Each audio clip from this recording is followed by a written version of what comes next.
Bonjour chers frères et sœurs de l'église de l'île Jésus. Depuis lundi dernier, nous méditons ensemble sur le thème suivant, l'exploitation de l'être humain par l'être humain. Et aujourd'hui, nous aimerions répondre à cette question. Pourquoi cette exploitation existe-t-elle? Alors je crois que nous pourrions donner plusieurs raisons, mais j'aimerais simplement, dans cette méditation, en invoquer une. Et pour ce faire, je voudrais lire avec vous dans la première épître de Jean, chapitre 4, à partir du verset 7. Mes chers amis, aimons-nous les uns les autres, car l'amour vient de Dieu. Celui qui aime est né de Dieu et il connaît Dieu. Qui n'aime pas n'a pas connu Dieu, car Dieu est amour.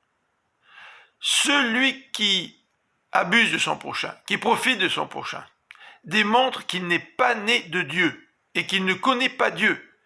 C'est ce que Jean nous dit. En fait, une des explications à l'exploitation de l'être humain par l'être humain, c'est que l'exploiteur n'est pas né de Dieu. Jean nous dit, nous avons besoin de naître de nouveau, de passer par une nouvelle naissance, un changement intérieur. Bien sûr, il nous faut changer les structures sociales, mais les structures sociales ne changent pas vraiment le cœur de l'individu. La Bible nous dit que pour résoudre ce problème de l'exploitation de l'être humain par l'être humain, le cœur de l'être humain a besoin de changer. Il a besoin de naître de nouveau.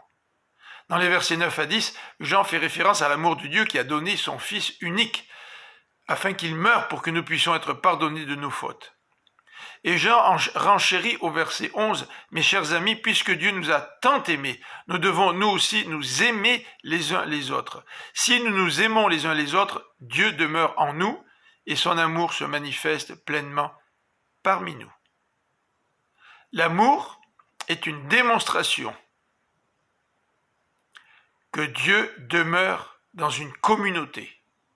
Et lorsque nous nous exploitons les uns les autres, nous démontrons très clairement que l'amour de Dieu n'est pas en nous. Jean pose la question au verset 17. « Voici pourquoi l'amour se manifeste pleinement parmi nous. » En fait, il répond plutôt à la question. C'est pour que nous ayons une entière assurance au jour du jugement. La Bible présente la réalité du jugement de Dieu.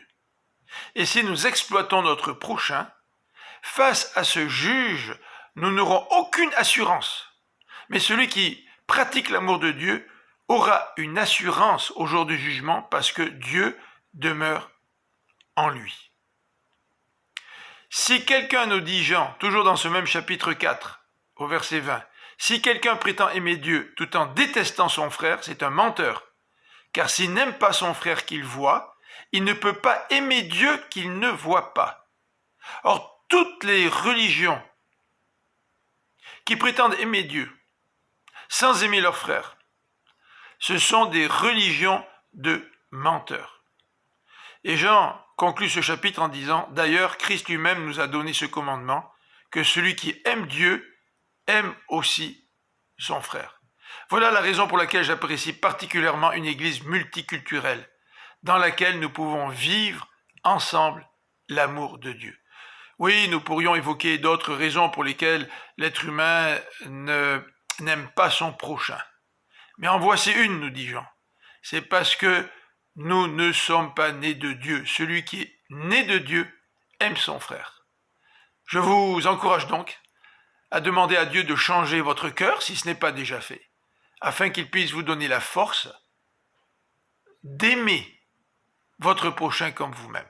Je vous souhaite une bonne fin de semaine et je vous donne rendez-vous dimanche matin pour la prédication à 10h en direct. Bonne fin de journée.